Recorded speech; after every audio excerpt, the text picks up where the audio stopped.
Olá, turma. Estaremos tratando na aula de hoje de mercado financeiro.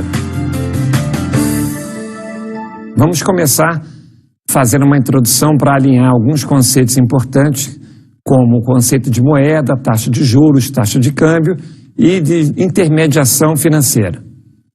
Na sociedade existem indivíduos e empresas que consomem menos do que ganham, ou seja, que têm sobra de caixa, e outros que desejam consumir mais do que ganham, ou seja, aqueles que têm déficit de caixa.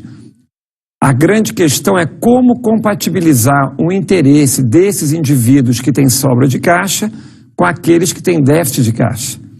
Os instrumentos necessários a viabilizar a resposta estão na questão do mercado financeiro. Embora esses mercados sejam globalizados, espalhando-se por todos os países, englobando vários tipos de operações, podemos defini-lo como local onde as transações financeiras são realizadas. O mercado financeiro é composto pelos seguintes mercados. Mercado monetário é onde são realizadas as compras e vendas de títulos do governo. Esse mercado é formado por bancos comerciais, múltiplos, sociedades de crédito, financiamento e investimento, para realizar, na realidade, operações com títulos do governo. Na realidade, o que ocorre com relação ao governo? O governo, quando ele gasta mais do que ele arrecada de impostos, ele vai ter que cobrir essa diferença de duas formas. Ou ele emite moeda, ele manda a Casa da Moeda emitir dinheiro, o que é ruim, porque isso acaba gerando inflação, ou ele, então, tem a possibilidade de emitir títulos, Ou seja, o governo faz uma captação de recursos oferecendo títulos para a sociedade, para tomar esse dinheiro emprestado. Naturalmente que essa é a alternativa preferida. Mercado de câmbio. Mercado onde são realizadas as operações de compra e venda de moeda estrangeira. Esse mercado inclui as negociações entre empresas e entre residentes, domiciliados ou com sede no país e no exterior. O regime adotado pelo Banco Central é o regime de câmbio flutuante, Na realidade, o câmbio tanto pode flutuar para cima ou para baixo, em função das forças de mercado.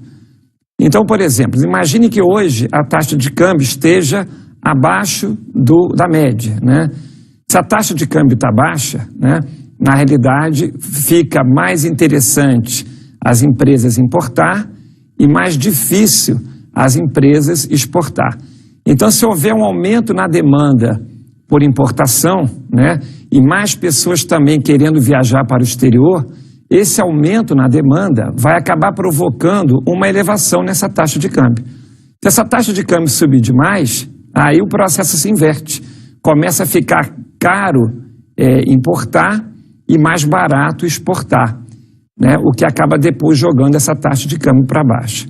Enfim, então essa taxa ela vai flutuar com base nas forças de mercado, Aumentos, por exemplo, forte na entrada de dólar no país, se mais investidores quiserem investir no Brasil, e se mais exportações estiverem sendo feitas, essa entrada de dólar também ela acaba jogando a taxa de câmbio para baixo, o que também vai acabar favorecendo depois a importação e dificultando as exportações. Enfim, é uma taxa que vai oscilando ao longo do tempo.